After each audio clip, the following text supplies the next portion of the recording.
Bonjour et bienvenue pour votre émission Untranoï. Au sommaire, aujourd'hui, entretien avec le président, les clés du budget, l'esprit des lois, parole d'élu. Stéphane Valéry, bonjour. Bonjour Madame Thomel. Alors, Président, pour débuter cet entretien, dans quel état d'esprit abordez-vous le budget primitif 2021 ? Bien plus que jamais, avec l'état d'esprit de vouloir travailler dans l'unité des institutions entre le gouvernement et le Conseil national. Elle est indispensable pour qu'ensemble on trouve les meilleures solutions pour faire face à la crise, notamment dans le comité de suivi de la crise créé par le Prince en mars dernier. Quand le gouvernement et le Conseil national travaillent ensemble dans une bonne concertation, c'est Monaco qui gagne et je crois que les résultats sont là pour le démontrer. Donc plus que jamais, nous devons continuer face à cette crise à travailler ensemble pour le bien commun. Nous sommes là, vous le savez, pour traduire les attentes, les besoins, les inquiétudes aussi, les aspirations légitimes des Monégasques et des résidents. Donc ça veut dire que cette unité, elle ne va pas sans débat, bien sûr, peut-être même parfois avec des débats contradictoires. Mais c'est pour que, justement, ensemble, ensuite, les meilleures solutions soient prises pour faire face à cette crise. Voilà, je crois qu'aujourd'hui, plus que jamais, on a besoin de continuer à travailler dans cet état d'esprit. Ça veut dire aussi que le gouvernement doit s'imposer de concerter en amont des principales décisions qui relèvent des prérogatives législatives et budgétaires de notre Assemblée, consulter les élus, réfléchir ensemble dans la concertation avant la prise de décision. Ça a bien fonctionné ces derniers mois, il n'y a aucune raison que ça s'arrête. En tout cas, c'est la volonté des élus de continuer à travailler tous ensemble pour le bien commun. Alors nous l'avons vu, cette année, le Conseil national a été fortement sollicité, notamment depuis mars dernier. Qu'est-ce qui vous a le plus marqué ? Oui, ça on peut le dire, que nous sommes vraiment mobilisés comme jamais, tous les élus, tous les permanents du Conseil national. On aura voté 3 budgets en 9 mois pour faire face à la crise, pour donner au gouvernement tous les moyens pour y faire face. Il y a eu une intensité de travail législatif incroyable. Il y a eu donc des sessions extraordinaires, une mobilisation sans précédent de tout le monde. Je crois qu'on restera marqué à jamais par cette période, ressentir autant d'inquiétudes sur le terrain de la population, d'abord sanitaire, mais aussi aujourd'hui inquiétude économique et sociale. Traduire cette inquiétude, être le relais de cette inquiétude auprès du gouvernement pour qu'il prenne les meilleures décisions pour y faire face. Le confinement, on n'aurait jamais imaginé, rappelez-vous, là où nous en étions au moment des vœux à la fin de l'année 2019 pour 2020, on n'aurait jamais imaginé vivre les moments historiques graves que nous avons tous vécus. Alors ça nous a beaucoup rapprochés les uns des autres au sein du Conseil national, je crois qu'aussi au sein de la population. Mais c'est vrai qu'on n'oubliera pas ce travail incroyable, 7 jours sur 7, notamment pendant la période de confinement. Je crois que ça nous aura marqué à vie. Alors, vous l'avez dit, vous parlez d'unité entre le Conseil national et le gouvernement, mais également entre les élus, puisque dans l'hémicycle, toujours de mise, l'Union nationale. Oui, plus que jamais. Pour moi, c'était nécessaire, c'était même une évidence, dès que la crise a éclaté, de proposer à tous les élus, majoritaires, minoritaires, de travailler tous ensemble dans l'Union nationale. Il faut dépasser les petites différences, les petites divergences, les petites luttes d'ego pour qu'ensemble on trouve les meilleures solutions, qu'on fasse jouer pleinement son rôle de ressources institutionnelles à notre Assemblée. Nous continuons, oui, plus que jamais à travailler. Les 24 élus sont mobilisés. Nous travaillons de concert, nous travaillons ensemble pour amener les meilleures propositions possibles au gouvernement. Et bien évidemment, pour moi, c'est une évidence, cela continue. Alors, concernant le climat social, est-ce que vous confirmez toujours cette position en cette fin d'année ? Oui, plus que jamais. Vous savez que cette crise sanitaire, économique et sociale, elle crée des tensions. Il y a des plans de licenciement, il y a des entreprises en difficulté, il y a des gens qui peuvent perdre leur travail, il y a des résultats économiques en baisse pour beaucoup de commerçants et d'entreprises de la principauté. Donc, il ne faut surtout pas... Donc, forcément, ça génère des tensions, cette crise. Il ne faut pas ajouter de la division à ces tensions. Et donc, oui, plus que jamais, il faut séquencer. Aujourd'hui, notre préoccupation principale notamment, doit être d'accompagner la Société des bains de mer dans cette difficile restructuration. Vous le savez, les positions actuelles des dirigeants et des représentants des salariés sont éloignées. Donc nous devons apporter notre aide, notre médiation, gouvernement et Conseil national, pour qu'on sorte par le haut de cette situation. Il faut à la fois, bien sûr, faire des économies de structure pour l'entreprise, pour la SBM, si on veut assurer sa pérennité, mais il faut aussi qu'elle demeure un modèle social. Elle ne peut pas devenir une entreprise comme les autres. Donc voilà, il faut que des compromis soient trouvés entre les uns et les autres. Et donc on va veiller à notre place à les accompagner au mieux. C'est pour moi la préoccupation principale. Alors il ne faut pas maintenant faire preuve d'empressement législatif, vouloir absolument, et dans la précipitation, ajouter des sujets profondément clivants. Je pense à l'annualisation du temps de travail qui divise profondément, vous le savez, les représentants des syndicats et des employeurs. Il ne faut pas ajouter maintenant le débat sur la création d'une caisse de retraite complémentaire qui est nécessaire, mais doit-elle être tripartite avec l'État, les employeurs et les salariés, ou seulement bipartite comme le veulent les syndicats et les employeurs? Vous voyez, c'est vraiment pas le moment d'ajouter cette division. Tout comme aussi les critères de représentativité syndicale, autre sujet ô combien clivant. Donc nous disons qu'il y a un temps pour tout. Nous aborderons, vous le savez, au Conseil national l'annualisation du temps de travail dans une très large concertation, y compris d'ailleurs avec le Conseil économique et social, qui pour le moment n'a pas été consulté par le gouvernement, mais nous l'aborderons au début de l'année prochaine. Et tous les autres sujets, c'est l'année prochaine qu'il faudra les régler, mais les uns après les autres. On ne règle pas tous les problèmes en même temps, mais un problème après l'autre. Alors revenons à cette seconde vague. On en a beaucoup parlé, on l'a redouté. Est-ce que vous pensez ou vous trouvez que la principauté a bien géré cette seconde vague? Oui, je l'affirme. Oui, Monaco a bien géré cette seconde vague.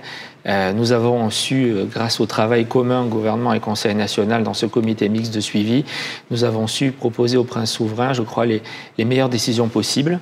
Et Monaco a réussi mieux que d'autres à faire face à cette seconde vague. Nous avons concilié à la fois la protection sanitaire de la population, qui passait par exemple par le port du masque obligatoire, par un couvre-feu aussi. Mais nous avons en même temps protégé au mieux notre économie en laissant les commerces ouverts, en permettant aux restaurants d'avoir des dérogations pour accueillir des clients jusqu'à 22 heures. Et je crois qu'il faut vraiment remercier le prince souverain. Nous avons su, il a pu avec courage prendre des décisions singulières par rapport à la France, parce que notre situation le permettait, qu'elle était différente de la situation de la France.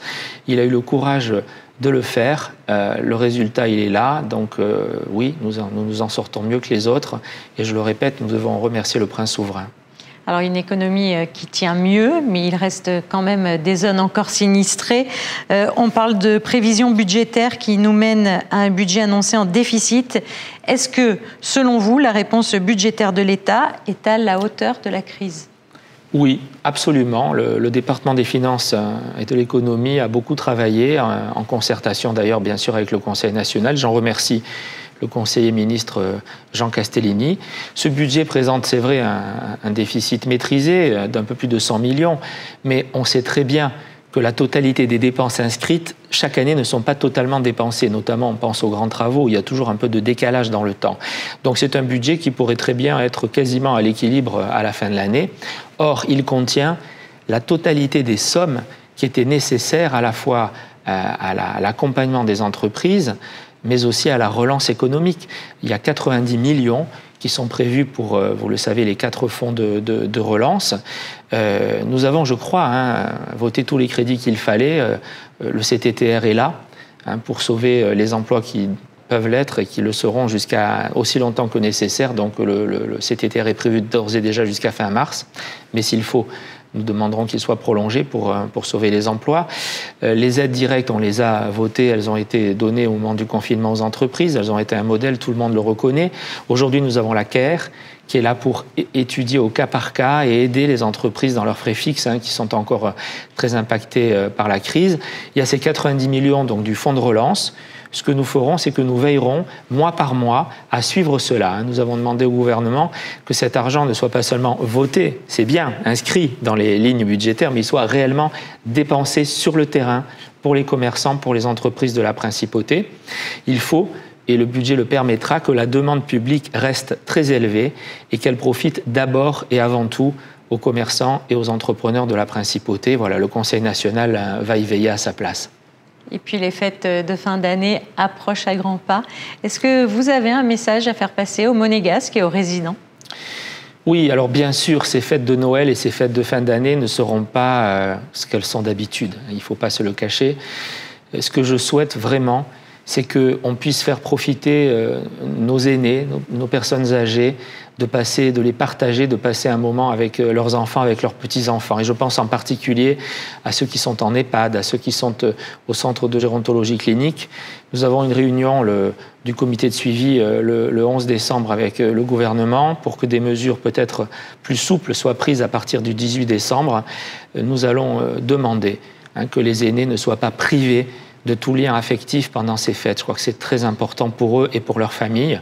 Alors bien sûr, cela doit se faire, si nous arrivons à trouver un compromis avec le gouvernement, cela devra se faire évidemment dans le strict respect des mesures sanitaires, des gestes barrières, du port du masque.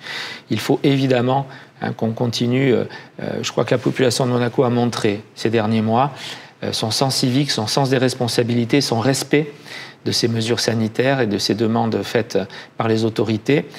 C'est aussi grâce aux résidents et aux Monégasques et aux salariés qu'on a pu avoir des meilleurs résultats que les autres grâce à leur sens des responsabilités. Il faut bien sûr que ça continue pendant les fêtes et je compte sur eux pour ça. Cette année 2020 restera marquée sans doute à tout jamais dans les esprits de chacun. Qu'est-ce que vous attendez pour 2021 ? Alors écoutez, j'attends d'abord et avant tout, comme tout le monde, je crois qu'on arrive à vaincre définitivement ce virus, qu'on s'en débarrasse une bonne fois pour toutes, notamment grâce à la vaccination qui arrive à grands pas dans les prochaines semaines et dans les prochains mois. Ce que j'attends, c'est que la relance économique soit là, que la prospérité revienne pour tous, grâce au voyage, grâce à la clientèle internationale qui pourra de nouveau rejoindre la Principauté, grâce aux grands événements qui auront lieu l'année prochaine, à l'Open de tennis, au Grand Prix, au Monaco Yacht Show, c'est qu'on sorte enfin de ce marasme économique et oui, que la prospérité soit là pour tous, mais pas seulement.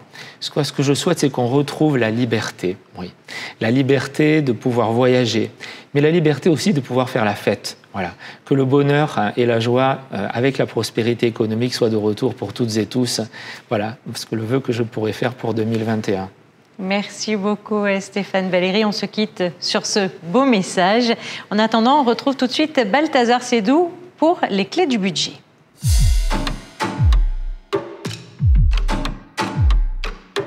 Bonjour Balthazar Sédou. Bonjour Madame Thomel. Alors, quels sont les grands enjeux de ce budget ? Avant toute chose, rappelons que c'est le 3e budget que nous examinons cette année, après un premier budget rectificatif en avril, pour lequel nous avions voté des crédits massifs, près de 400 millions d'euros, pour faire face à la crise Covid. Puis, il y a eu un second en octobre dernier. Nous sommes toujours en crise. Certes, il y a des signaux positifs, mais nous ne sommes pas encore revenus à une situation normale. Dès lors, ce budget primitif répond à 3 enjeux majeurs qui sont en fait 3 séquences. Tout d'abord, on doit toujours répondre aux besoins de santé publique et soutenir notre tissu économique à très court terme.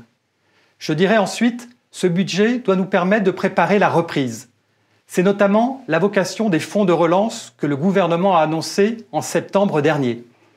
Et enfin, il doit nous permettre de poursuivre nos politiques de long terme, et notamment nos investissements structurants.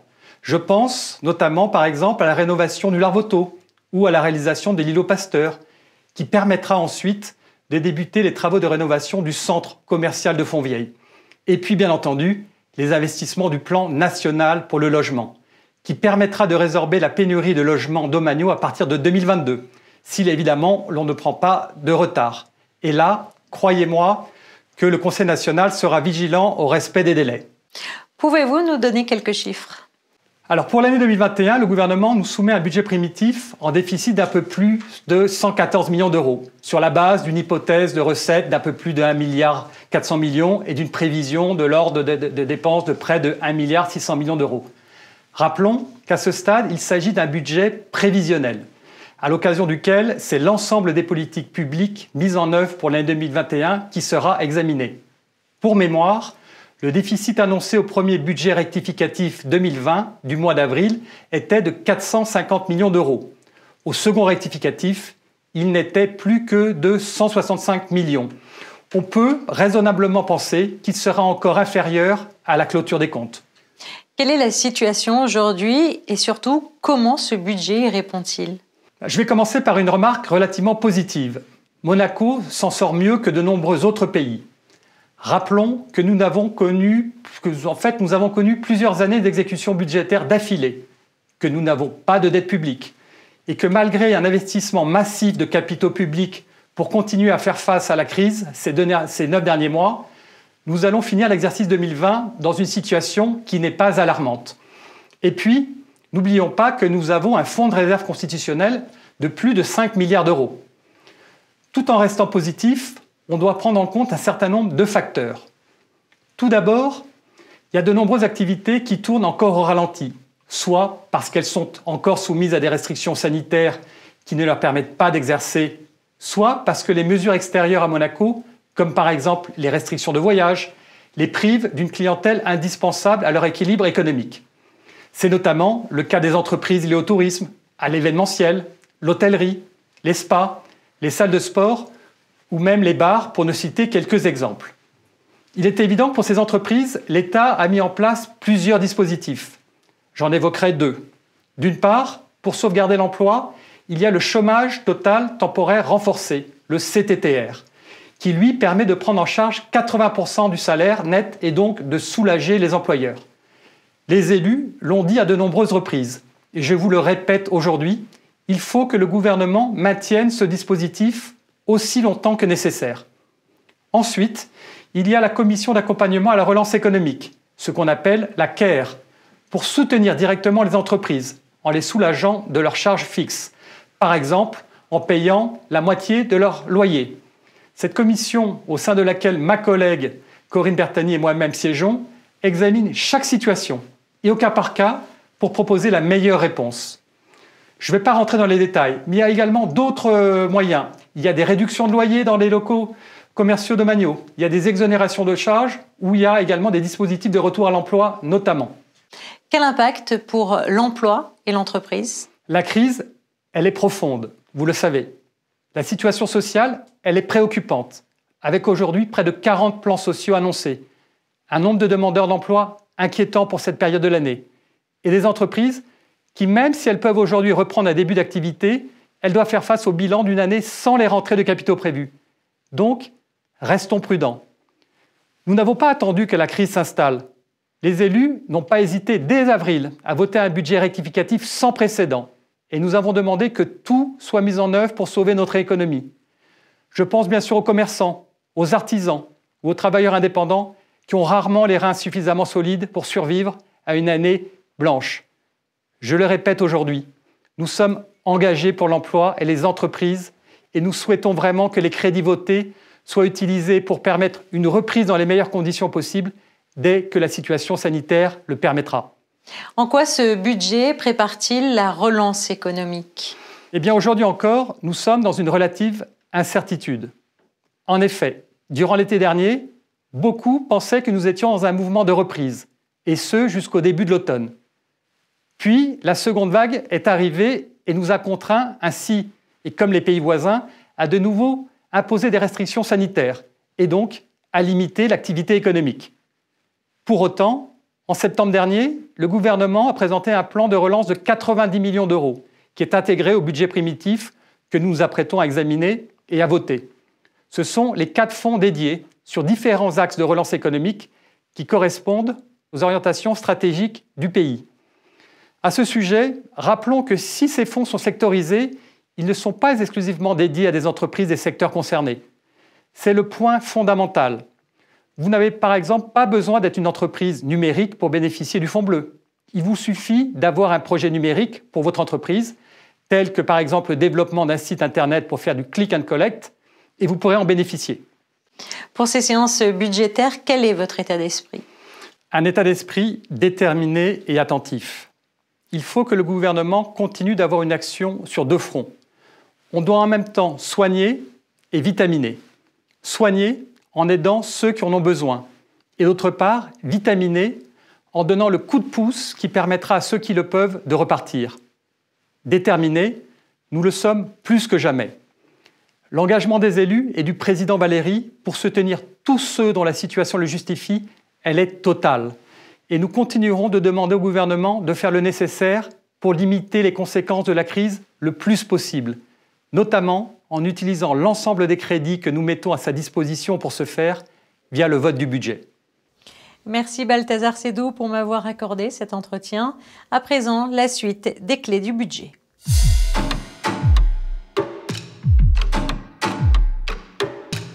Chers compatriotes, ce budget primitif 2021 est bien évidemment orienté vers une relance de l'économie et un accompagnement des entreprises en principauté. Aujourd'hui, cette relance ne peut se faire sans l'outil indispensable qu'est le numérique. Dans ce domaine, les relations entre le Conseil national et le gouvernement sont fluides et régulières. Sur ce budget, les sommes inscrites pour la transition numérique s'élèvent à 45 millions d'euros, sans compter les 20 millions d'euros alloués au Fonds bleu, qui, je le rappelle, vise à favoriser la relance économique via le numérique. Sur ce plan, le soutien du Conseil national s'est traduit non seulement par le vote des enveloppes budgétaires à ce domaine, qui ont plus que doublé par rapport au début de cette mandature, mais également par l'étude et le vote de lois structurantes. Aujourd'hui, il est temps que l'action de l'État en faveur du numérique agisse en profondeur sur le développement économique monégasque. Il faut profiter de cette période difficile et voir dans cette crise une opportunité, celle d'accélérer notre transformation digitale afin de devenir un pays encore plus attractif. Cette transformation doit se traduire à 3 niveaux.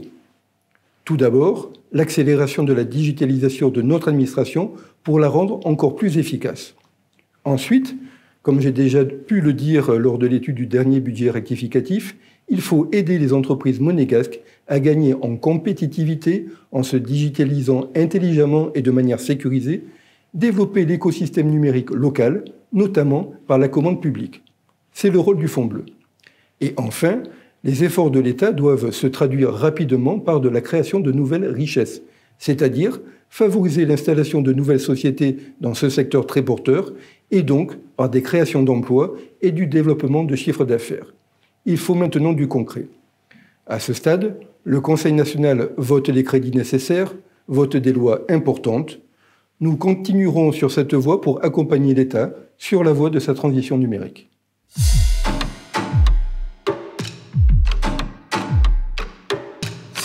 Chers compatriotes, chers résidents, nous traversons actuellement une crise sanitaire sans précédent liée à la circulation depuis la fin de l'année 2019 du virus SARS-CoV-2 qui aujourd'hui est à l'origine d'une véritable pandémie mondiale. Après une première vague qui a mis à mal au printemps 2020 l'ensemble des structures sanitaires françaises, mais que la principauté a su gérer grâce à l'efficience de nos structures de santé, et notamment le CHPG, nous vivons, depuis le mois de septembre, une deuxième vague tout aussi préoccupante et dont les conséquences économiques et sociales sont difficiles à mesurer. Si à Monaco, nous avons su mieux faire face à cette crise sanitaire, c'est bien parce que vos élus, conscients de leur rôle institutionnel, ont dès le début de cette crise adressé au gouvernement de nombreuses propositions et ont insisté sur la nécessité de s'approvisionner au plus vite en masques, sur la nécessité de bénéficier le plus rapidement possible de tests efficients et en quantité suffisante, notamment des tests PCR, puis des tests sérologiques rapides de type TROD, ce qui a d'ailleurs donné lieu à une campagne de dépistage de l'ensemble de la population dès le début de l'été. Depuis plusieurs semaines, le Conseil national insiste auprès du gouvernement pour la mise à disposition des tests antigéniques qui commencent depuis peu à être effectives. Dans l'intervalle, je rappelle que c'est à l'initiative du Conseil national que le centre de dépistage Léo Ferré a été créé afin de regrouper en un seul site aisément accessible la réalisation des tests de dépistage de patients symptomatiques ou asymptomatiques ne nécessitant pas une prise en charge hospitalière. Toutes ces mesures ont fait l'objet d'échanges réguliers entre le gouvernement et vos élus, notamment au sein du comité mixte de suivi de la Covid-19, voulu par le prince souverain afin de permettre au Conseil national de remplir pleinement son rôle de proposition auprès de l'exécutif. Nous soutenons le gouvernement dans l'acquisition des nouveaux vaccins contre la Covid-19 dès que ceux-ci auront été autorisés et distribués.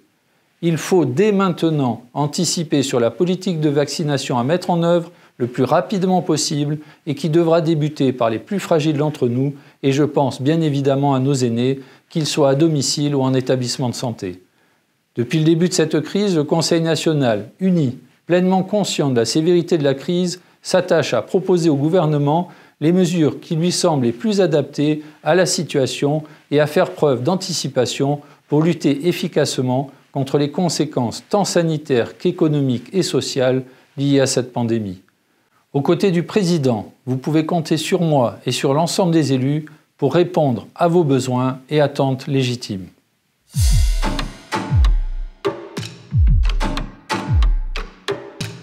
Chers compatriotes, à la veille de cette période de fête de fin d'année et des prochaines vacances scolaires, la protection de notre communauté éducative et des élèves reste une question primordiale pour ces débats budgétaires du budget primitif 2021. C'est pourquoi, comme en septembre, le Conseil national a demandé à ce qu'une campagne de dépistage massif soit proposée à l'ensemble de la communauté éducative après les vacances de Noël et avant la rentrée de janvier 2021. Concernant un autre domaine, le domaine sportif, le Conseil national sera particulièrement vigilant au soutien apporté aux associations et aux structures sportives de Monaco qui, vous le savez, ont beaucoup souffert pendant cette crise de la Covid-19. Le Conseil national mettra également à nouveau l'accent sur la promotion des athlètes monégasques, résidents et scolarisés au sein de leurs fédérations et de leurs associations sportives. En effet, il apparaît essentiel pour ces athlètes de continuer à s'entraîner pour préparer leurs prochaines échéances sportives en 2021. Le Conseil national y apportera une attention toute particulière.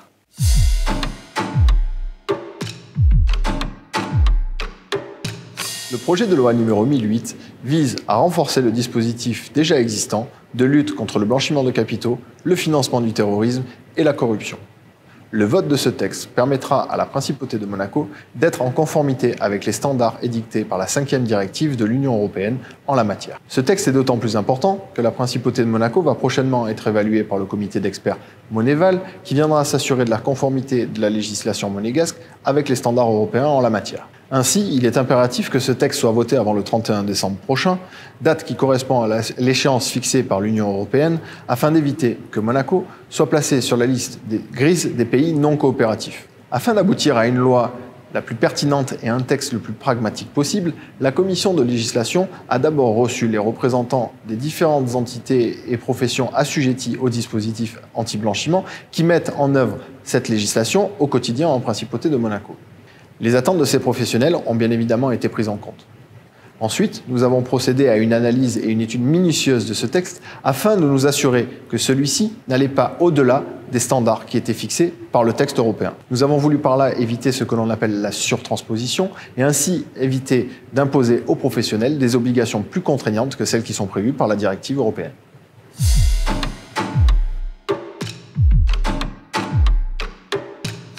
Dès le début de la crise de la Covid-19, il y a 10 mois, le Conseil national s'est pleinement mobilisé et n'a pas hésité à demander au gouvernement, plus précisément au département des affaires sociales et de la santé, d'aller plus vite, de faire preuve de plus d'anticipation pour ce qui concerne les mesures sanitaires. Les propositions du Conseil national ont été entendues par le gouvernement et nous l'avons vu avec la mise en place d'un centre national de dépistage en septembre pour les tests PCR ou encore suite à la demande d'obtenir la mise en place des tests antigéniques donnant les résultats plus rapidement. Désormais, ceux-ci sont disponibles dans certaines officines de la Principauté. Aujourd'hui encore, le Conseil national joue pleinement son rôle en demandant au gouvernement de prévoir une politique efficace de vaccination basée sur une stratégie cohérente au regard des âges et des personnes dites à risque. Si le gouvernement a parfois pris du retard sur le début de la crise, il faut savoir en tirer les conséquences et donc anticiper toutes les mesures nécessaires sur le plan sanitaire d'une part et les mesures de soutien et de relance économique d'autre part. Toujours sur le plan sanitaire, je tiens à saluer une nouvelle fois la mobilisation des professionnels de santé ainsi que de la Croix-Rouge monégasque. Et bien évidemment, je tiens aussi à saluer le CHPG pour sa gestion de la crise depuis le mois de mars. En effet, notre hôpital n'a jamais été saturé et cela nous a permis d'aborder la seconde vague avec une stratégie démarquée de celle de la France pour ainsi amortir le choc économique de cette crise sans précédent. Enfin, Sur le plan social, dans un climat très tendu sur le front de l'emploi, je rappelle la position du président Stéphane Valéry et des élus de l'Assemblée. Le Conseil national sera au mois de janvier le lieu de la concertation et de la médiation avec l'ensemble des partenaires sociaux. Nous consulterons également le Conseil économique, social et environnemental, qui n'avait pas été saisi par le gouvernement au sujet du projet de loi sur l'annualisation du temps de travail. L'objectif reste le même, trouver les solutions les plus équilibrées en faisant preuve de la plus grande responsabilité possible.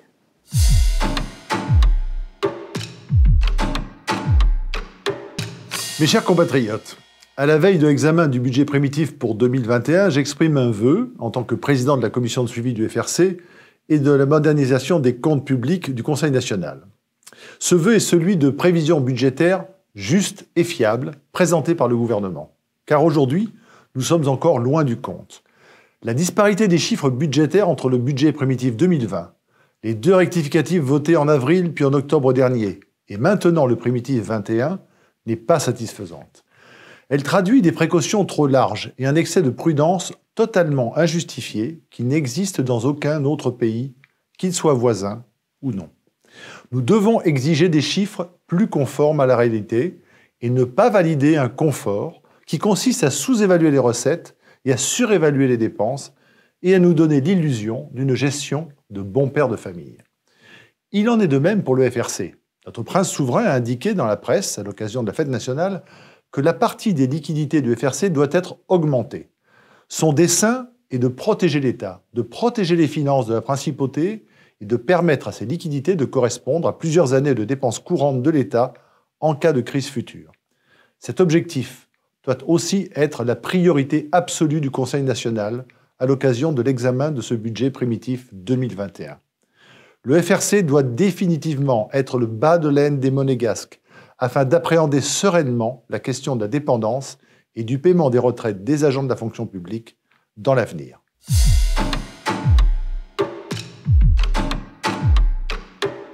Chers compatriotes, qui aurait pu en douter, le budget primitif 2021 est profondément marqué par l'empreinte de la Covid-19 qui a laissé et laissera des traces durables dans notre tissu économique.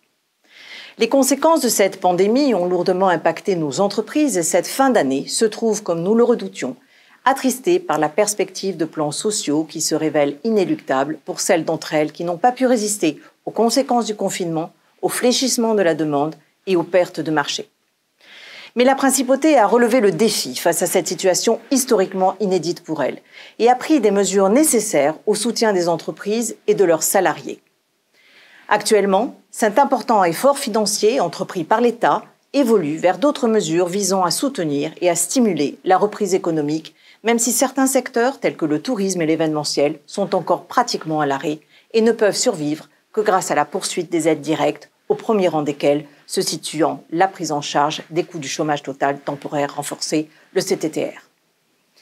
Les séances publiques du budget primitif 2021 seront l'occasion pour Jacques Ritt et moi-même de réaffirmer notre approbation au sujet des crédits particulièrement conséquents, d'ores et déjà alloués au soutien des entreprises et à la relance économique, mais également d'exprimer notre souhait de voir le CTTR disponible aussi longtemps qu'il sera nécessaire au sauvetage des secteurs les plus touchés. Par ailleurs, les débats budgétaires seront pour nous l'occasion de réitérer une demande que nous avions formulée lors de la précédente mandature et durant la campagne électorale, qui est la création d'un fonds d'indemnisation des infractions pénales afin de garantir aux victimes une juste réparation du préjudice subi lorsque l'auteur est insolvable.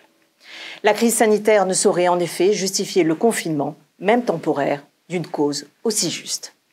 Je vous remercie.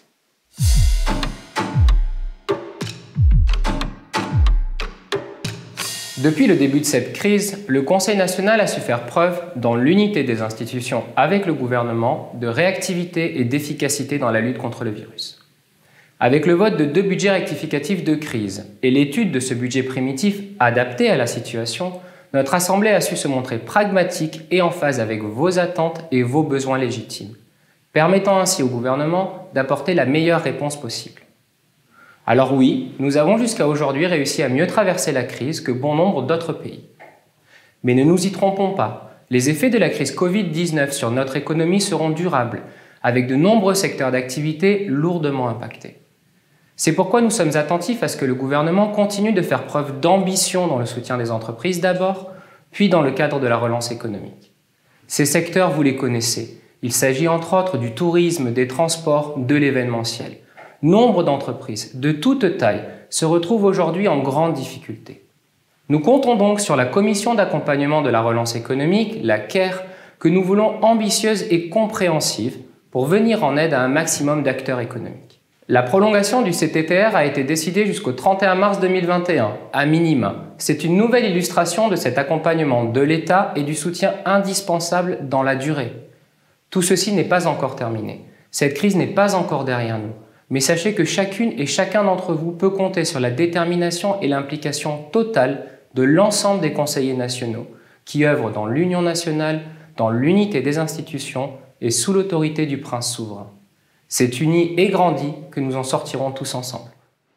Cette émission Outre-Hanoï est à présent terminée.